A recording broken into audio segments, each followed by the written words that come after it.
मध्य प्रदेश में influenza H3N2 की entry हो गई है। इसका पहला केस राजधानी भोपाल में मिला है।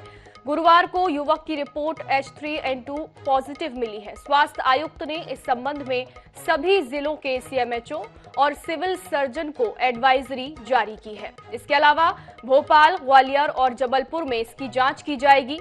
वहीं अस्पताल में जरूरी उपकरण, दवाएं और मेडिकल ऑक्सीजन की पर्याप्त व्यवस्था करने के निर्देश दिए गए हैं। स्वास्थ्य संचालनालय के मुताबिक 4 दिन पहले बैरागढ़ में रहने वाले 25 साल के युवक को सर्दी खांसी की शिकायत हुई थी। उसके स्वैब का सैंपल इन्फ्लुएंजा H3N2 की जांच के लिए भोपाल के एम्स भेजा गया था। गुरुवार को रिपोर्ट पॉजिटिव आई है। फिलहाल युवक को घर में ही क्वारंटीन किया गया है। चिकित्सा शिक्षा मंत्री विश्वास सारंग ने बताया कि H3N2 पॉजिटिव युवक की सेहत स्थिर है। उसे हॉस्पिटल में भर्ती कराने की जरूरत नहीं है।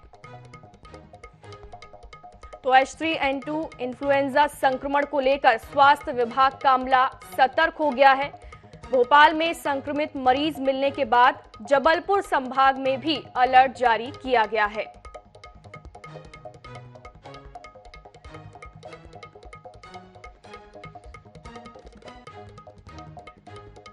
ज्यादा जानकारी के लिए हमारे साथ डॉक्टर अशोक मिश्रा जुड़ गए हैं। जी डॉक्टर, जैसा कि H3N2 ये वायरस है, जिस तरीके से ये फैल रहा है, देश में ये संक्रमण काफी घातक साबित होते दिख रहा है, तो क्या इसके लक्षण हैं और कैसे इससे बचा जा सकता है?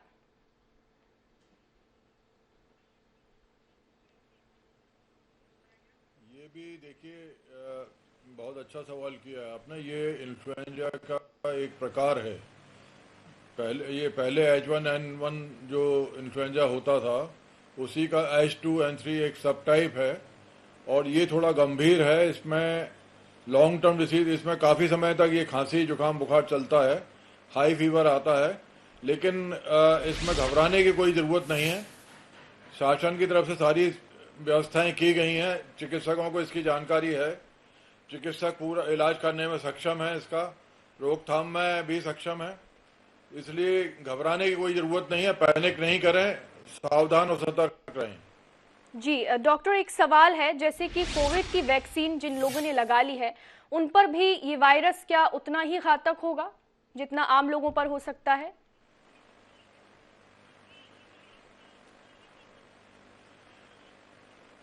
देखिए, ये आने वाले समय में स्पष्ट हो पाएगा, क्योंकि अभी इसका संक्रमण प्रारंभ हुआ है। इसकी जांचें अभी प्रारंभ हुई हैं। ग्वालियर में भी अब ये सुविधा उपलब्ध हो गई है। जैसा आपने भी बताया, ग्वालियर, भोपाल और जबलपुर में ये सुविधा मिलेगी। तो इसलिए इसका प्रभाव कोविड के जो वैक्सीन लगवा चुके हैं उन पर क्या होगा, ये आने वाले समय में स्पष्ट हो पाएगा।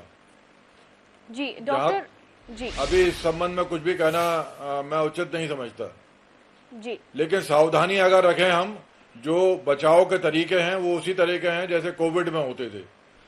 अपने हैंड हाइजीन यानी हाथ साफ रखें, साबुन धोते रहें, सैनिटाइज करते रहें, 2 मीटर की दूरी रखें, मास्क लगाएं, भीड़ से बचें और अपने हाथों को बार बार मुंह से, नाक से या आंखों से नहीं लगाएं। ये सामान्य जो उसके बचाव के तरीके थे कोविड के, कोविड एप्रोप्रिएट बिहेवियर हमको इससे भी बचा सकता है।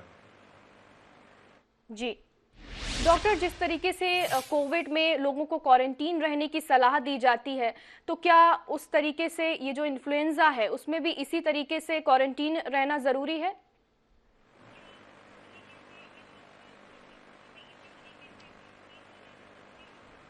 देखिए, जो कंफर्म केसेस हैं उनको रहना ही चाहिए, क्योंकि ये इन्फेक्शन फैल सकता है। जिस तरह की ये वायरल इन्फेक्शन है, एक से दूसरे को लग सकता है, इसलिए क्वारंटीन करना जरूरी है। जी, ये भी संक्रमण इन्फेक्शस डिसीज है।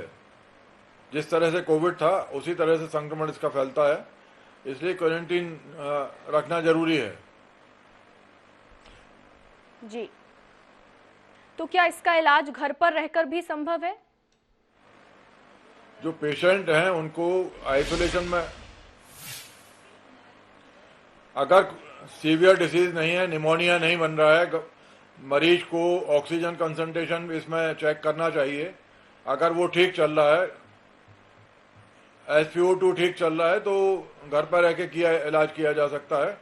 अगर लक्षण गंभीर होते जा रहे हैं, सांस लेने में दिक्कत हो रही है, तो फिर चिकित्सक को दिखाया जाए। जितना वैसे भी समझदारी ये है कि संक्रमण कोई भी हो, जितना जल्दी चिकित्सक के पास पहुंचेंगे तो उसकी सलाह के हिसाब से काम करेंगे तो रिकवरी बहुत अच्छी होगी। जी जी डॉक्टर, भोपाल में संक्रमित मरीज मिलने के बाद जबलपुर में भी अलर्ट जारी किया गया है, लेकिन अपील का भी लोगों पर कोई खास असर नहीं दिख रहा है। तो ऐसे लोगों के लिए आप क्या सलाह देना चाहेंगे?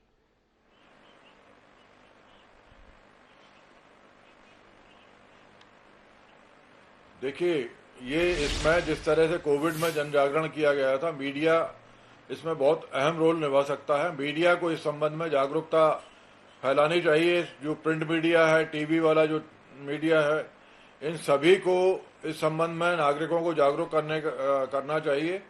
और कोविड का एक्सपीरियंस हमारे सभी जन सामान्य को है। अगर जागरूकता थोड़ी भी की जाएगी तो इससे बहुत लाभ होगा और जनता समझदारी से काम लेगी और सावधानी बरतेंगे तो संक्रमण गंभीर रूप नहीं ले पाएगा, बहुत तेजी से फैल नहीं पाएगा। जी, निश्चित तौर पर डॉक्टर, सावधानी बरतने से ही संक्रमण से बचा जा सकता है। बहुत बहुत शुक्रिया डॉक्टर, हमसे जुड़ने के लिए और तमाम अहम जानकारियां हमारे साथ साझा करने के लिए।